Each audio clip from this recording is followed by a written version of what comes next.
नमस्कार मित्रों, मेरे स्पिरिचुअल कनेक्ट पर आप सभी लोगों को हार्दिक अभिनंदन। मित्रों, आज मैं आप लोगों को श्री वल्लभाचार्य जी महाराज के बारे में बताएं। ये बहुत ही अद्भुत संत है दक्षिण भारत के, तो इनके बारे में सुनिए मित्रों। और उससे पूर्व एक अनुरोध, आप सभी लोगों ने यदि मेरे स्पिरिचुअल कनेक्ट को सब्सक्राइब न किया तो सब्सक्राइब कर लीजिए और ज़्यादा से ज़्यादा लोगों को शेयर भी कीजिए मित्रों। तो चलिए हम लोग शुरू करते हैं श्रीमद् वल्लभाचार्य जी के बारे में। लगभग 500 साल पहले की बात है। संवत 1535 विक्रम संवत में दक्षिण भारत से एक तैलंग ब्राह्मण लक्ष्मण भट्ट तीर्थ यात्रा के लिए उत्तर भारत का भ्रमण कर रहे थे। उत्तर भारत की तरफ जा रहे थे, साउथ इंडिया से नॉर्थ इंडिया की तरफ। वैसाख मास था। वे उस समय अपनी पत्नी एलमागारू के सहित काशी में थे। अचानक सुना गया कि काशी पर यवनों का आक्रमण होने वाला है, अतः वे दक्षिण की ओर चल पड़े। रास्ते में चंपारण नामक वन में एलम्मा ने पुत्र रत्न को जन्म दिया। वैशाख कृष्ण एकादशी थी। उस दिन जो है वैशाख कृष्ण एकादशी थी। माता ने महानदी के निर्जन तट पर नवजात बालक को छोड़ दिया, पर माता की ममता ने करवट ली। लक्ष्मण और एलम्मा बालक को लेकर काशी लौट आए। हनुमान घाट पर रहने लगे। बालक अद्भुत प्रतिभा और सौंदर्य से संपन्न होने के कारण सबका प्रिय पात्र था। सब लोग बहुत प्यार करते क्योंकि बहुत विलक्षण था। बचपन से ही अलग दिखता था ये बच्चा, सुंदर तो था ही। बाल्यावस्था में लोगों ने इसे बाल सरस्वती वागपति कहना आरंभ किया। विष्णुचित, तिरुमल्ला और माधव यतीन्द्र की शिक्षा से बाल्यावस्था में ही वल्लभ समस्त वैष्णव शास्त्रों में पारंगत हो गए। उनमें भगवत भक्ति का उदय होने लगा। तुलसी माला, एकादशी, विष्णु व्रत और भगवद आराधना में उनका समय बीतने लगा।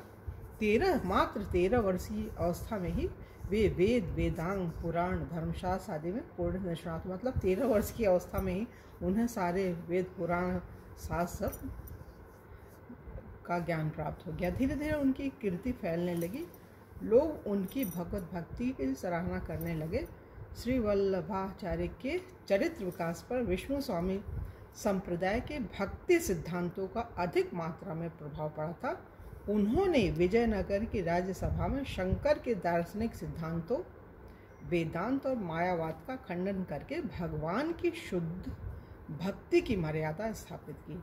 राजा ने उनका कनकाभिषेक किया। वे जगत गुरु महाप्रभु श्री मदाचार्य की उपाधि से सम्मानित किए गए। कनकाभिषेक के बाद उन्होंने उत्तर भारत में भागवत धर्म के प्रचार के लिए यात्रा की। 28 साल की अवस्था में उन्होंने विधिपूर्वक विवाह कर लिया। उनकी पत्नी साध्वी महालक्ष्मी ने उनके जीवन को सुखमय और भगवदी बनाने की प्रत्येक चेष्टा की। उनका गृहस्थ जीवन बहुत आनंदप्रद रहा। उस समय वे प्रयाग के सन्निकट यमुना के दूसरे तट पर अड़ैल में रहा करते थे। प्रयाग मतलब काशी जी नहीं, प्रयाग वो इलाहाबाद के पास अड़ैल नाम की जगह थी, वहाँ रहते थे। वे आचार्यत्व पद ग्रहण कर चुके थे। दक्षिण पथ और उत्तरापथ दोनों एक स्वर से उनके पांडित्य, भक्ति, सिद्धांत और आचार्यत्व के सामने नत हो चुके थे। अड़ैल निवास काल में ही महाप्रभु वल्लभ ने परमानंद दास को ब्रह्म संबंध दिया था। आचार्य ने पुष्टि मार्ग की स्थापना की। पुष्टि मार्ग की स्थापना इन्होंने ही की। उन्होंने श्रीमद् भागवत में वर्णित भगवान श्री कृष्ण की लीलाओं में पूर्ण और अखंड आस्था प्रकट की। उनकी प्रेरणा से स्थान स्थान पर श्रीमद् भागवत का पारायण होने लगा। वे स्वयं भागवत सप्ताह श्रवण में बड़ी अभिरुचि रखते थे। उन्होंने अपने महाभागवत होने की सार्थकता चरितार्थ कर दी थी। सारे भागवत धर्मावलंबियों के आश्रय हो गए हैं। सब लोग मतलब इनको अपना गुरु मानने लगे थे। ये इतने अद्भुत थे। अपने समकालीन श्री चैतन्य महाप्रभु से भी उनकी जगदीश्वर यात्रा के समय भेंट हुई थी। दोनों ने एक दूसरे के साक्षात्कार से अपनी ऐतिहासिक महत्ता की एक दूसरे पर छाप लगा दी। उन्होंने ब्रह्मसूत्र, श्रीमद्भागवत और श्री गीता को अपने पुष्टि मार्ग का प्रधान साहित्य घोषित किया। प्रेम लक्षणा भक्ति पर विशेष जोर दिया। पुष्टि भगवत अनुग्रह या कृपा का प्रतीक है। पुष्टि भगवत अनुग्रह या कृपा का प्रतीक है। उन्होंने वात्सल्य रस से ओतप्रोत भक्ति पद्धति की सीख दी। भगवान के यश लीला गान को भी अपने पुष्टि मार्ग का श्रेय मानते थे। यद्यपि श्री वल्लभाचार्य जी महाराज भगवान श्री कृष्ण के बाल रूप के आराधक थे, पर उनके लिए भगवान श्री कृष्ण और श्री राम में कोई भेद नहीं था। कृष्ण के बाल रूप के ये पुजारी थे, लेकिन वो भगवान राम को भी पूरी निष्ठा और भक्ति के साथ मानते थे। कहते हैं कि एक बार आप श्री गिरिश्रेष्ठ चित्रकूट पर गए और वहाँ अपने श्रीमद् वाल्मीकि रामायण का पारायण किया। इन्होंने वहाँ जा कर के चित्रकूट में वाल्मीकि रामायण का पारायण किया। भगवान श्री राम ने साक्षात प्रकट होकर आपके द्वारा अर्पित केले का भोग आरोगा। ये देखिए कितनी अद्भुत चीज़ है मित्रों। भक्त कितने अद्भुत होते हैं कि भगवान को आना पड़ता है प्रसाद स्वयं भोगने के लिए, आरोगने के लिए प्रभु आए भगवान राम। आप अपने बैठकों में भी भागवत और गीता के साथ साथ वाल्मीकि रामायण का सदुपदेश किया करते थे। भागवत और गीता के साथ साथ वाल्मीकि रामायण का भी। श्री वल्लभ के जीवन का अधिकांश ब्रज में बीता। वे अड़ैल से ब्रज आए। अड़ैल से ब्रज आते समय उन्होंने गौ घाट पर महाकवि सूरदास को दीक्षित किया। 2 या 3 दिनों बाद उसी यात्रा में विश्राम घाट पर कृष्णदास अधिकारी को पुष्टि मार्ग में सम्मिलित कर ब्रह्म संबंध दिया। कुंभन दास भी उनके शिष्य हुए। गोवर्धन में एक मंदिर बनवाकर उसमें श्रीनाथ जी की मूर्ति प्रतिष्ठित की।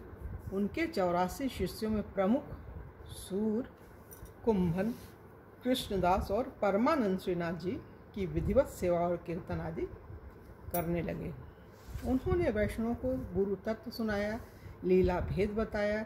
सूर ने उनकी चरण भक्ति से साहित्य में भगवान की लीला का सागर उड़ेल दिया। कुंभन दास ने श्री वल्लभ के प्रताप से प्रमत्त होकर सीकरी में लोकपति अकबर का मदवर्धन, उस समय अकबर का शासन था। कुंभन दास ने श्री वल्लभ के प्रताप से प्रमत्त होकर सीकरी में लोकपति अकबर का मदमर्दन कर दिया। परमानंद दास ने परमानंद सागर की सृष्टि की। श्री कृष्णदास ने कहा, कृष्णदास गिरिधर के द्वारे श्री वल्लभ पद रज बल गर्जत। चारों महाकवि उनकी भक्ति कल्प लता के अमर फल थे। मतलब ये विशेष थे, ये 4 जो भक्त थे। कौन कौन? सूरदास जी, कुंभन दास जी और कृष्णदास और परमानंद जी, ये 4 लोग। एक बार एक साधे संत दर्शन करने के लिए गोकुल को गए। वहाँ जाकर गोष्ठ में गायों के झुंड का, गोपाल का तथा मंदिरों में बाल कृष्ण की सेवा पूजा और उत्सव का दर्शन करके प्रेम में मग्न हो गए। फिर उन संत ने एक छोकर के पेड़ पर अपना ठाकुर बटुआ लटका दिया और जाकर श्री वल्लभाचार्य जी के दर्शन किए, जिससे उन्हें बड़ा भारी सुख हुआ। फिर आकर देखा तो ठाकुर बटुआ नहीं था। तब वे संत फिर श्री वल्लभाचार्य जी के निकट गए और बटुआ न मिलने की बात सुनाई। संत को चिंतित एवं उदास देखकर आचार्य ने कहा कि वहीं जाकर देखिए। संत ने आकर देखा तो छोकर के पेड़ पर अनेकों बटुए लटके थे। उनका होश हवास उड़ गया। फिर आचार्य के पास आकर बोले, प्रभु वहाँ तो अनेक बटुए हैं। इन्होंने कहा, आप अपना बटुआ पहचान लीजिए। आप तो नित्य सेवा पूजा करते हैं, फिर भी अपने ठाकुर को नहीं पहचान सकते हैं। इस घटना से वे संत समझ गए कि यह सब श्री वल्लभाचार्य जी का ही प्रभाव है। उनकी आंखें खुल गईं। अपने ठाकुर को पहचानने की अभिलाषा करने लगे। उन्होंने आचार्य से प्रार्थना की कि मुझे वह उपाय बता दीजिए जिससे मैं अपने सेव्य प्रभु के रूप को प्राप्त कर सकूं, आचार्य ने कहा कि हृदय से प्रेम करो, भाव भक्ति पूर्वक सेवा किया करो, क्योंकि यह प्रेम मार्ग अति विचित्र और सुंदर है। आप वहीं छोकर के वृक्ष पर जाकर देखो। इस बार आकर उन्होंने देखा तो केवल अपने ही ठाकुर जी दिखाई पड़े, मतलब ढेर सारे जो बटुए थे सब गायब हो गए, सिर्फ उन्हीं का बटुआ था जिसमें भगवान जी थे। तब तो वे अति आनंदित हुए। उन्होंने ठाकुर जी को हृदय से लगा लिया, उनकी आंखों में आंसू भर आए। आचार्य की कृपा से उन्होंने भक्ति के स्वरूप को जान लिया। भक्ति तो अद्भुत होती है मित्रों, उसमें भक्त और भगवान बिल्कुल एक दूसरे के बगैर रह नहीं सकते हैं। एक बार आप श्री राधा जी के धाम बरसाना के एक गह्वर वन में अपने परिकरों के साथ गए थे। वहाँ आपने देखा कि एक अजगर को सहस्त्रों चींटियाँ खा रहे हैं। आपने कृपा कर उस जीव का उद्धार किया।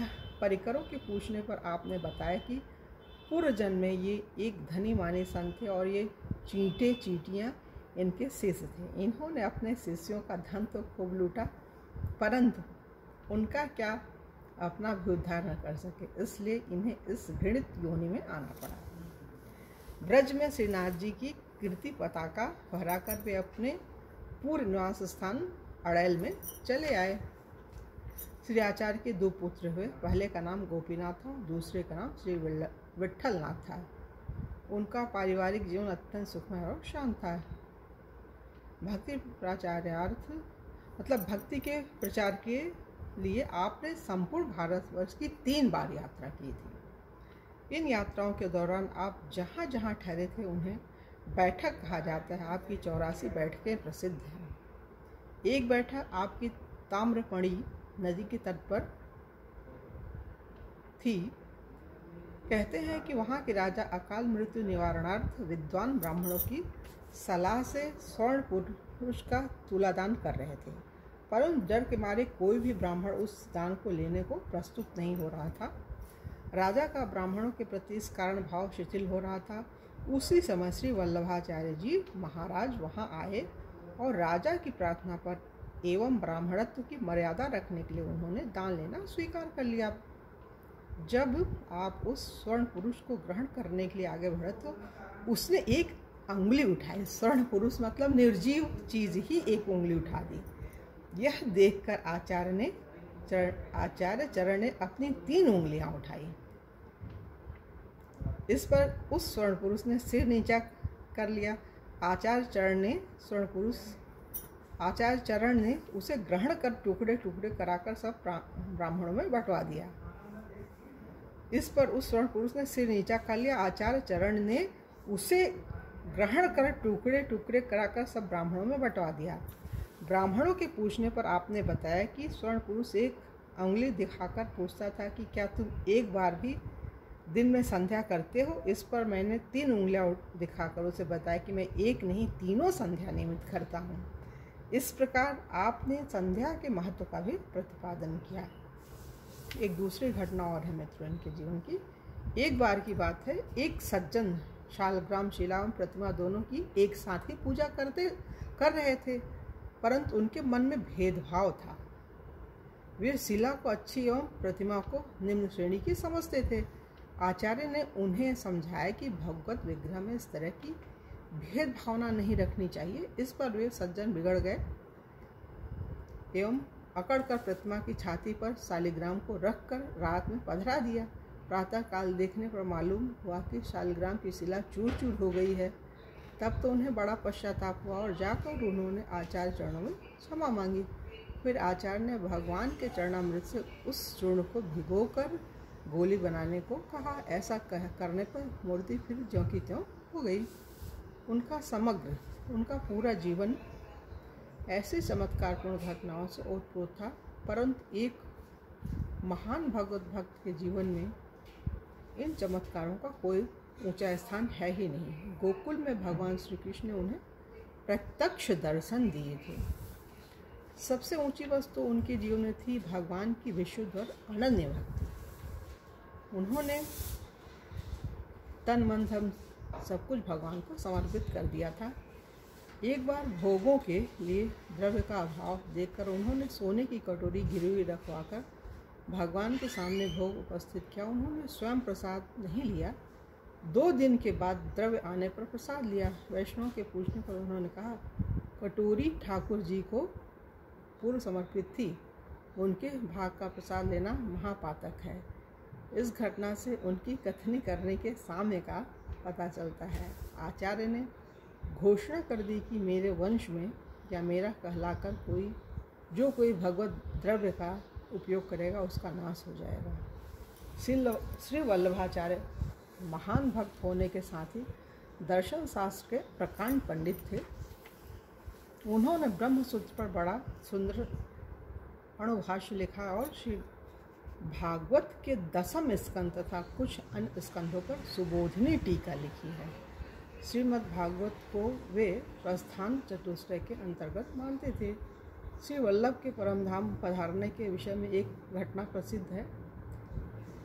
ये अपने जीवन के अंतिम दिनों में अड़ैल से लौटकर प्रयाग होते हुए काशी आ गए थे। अपने जीवन के कार्य समाप्त कर वे एक दिन हनुमान घाट पर गंगा स्नान करने गए। आप मौन व्रत ले चुके थे, अतः पुत्रों और शिष्यों द्वारा उपदेश की प्रार्थना करने पर गंगा की रेती पर 3.5 श्लोक लेकर उन्हें आश्वस्त किया, फिर गंगा जी में प्रवेश कर विलीन हो गए। कहते हैं तभी गंगा जी के प्रवाह से एक तेजपुंज निकला और अनंत आकाश में विलीन हो गया। हनुमान घाट पर उनकी एक बैठक बनी हुई है। इस प्रकार विक्रम संवत 1587 आषाढ़ शुक्ल 3 को 52 वर्ष की अवस्था में आपने भगवान के आज्ञा अनुसार अलौकिक रीति से ये लोग संवरण करके गोलोक को प्रयाण किया। मतलब यहाँ पर इनकी ये भक्ति की महिमा पूरी होती है। और कल आप लोगों को किसी दूसरे भक्त के बारे में बताएंगे उनको। तब तक के लिए जय हिंद, जय भारत, ओम शांति, ओम शांति।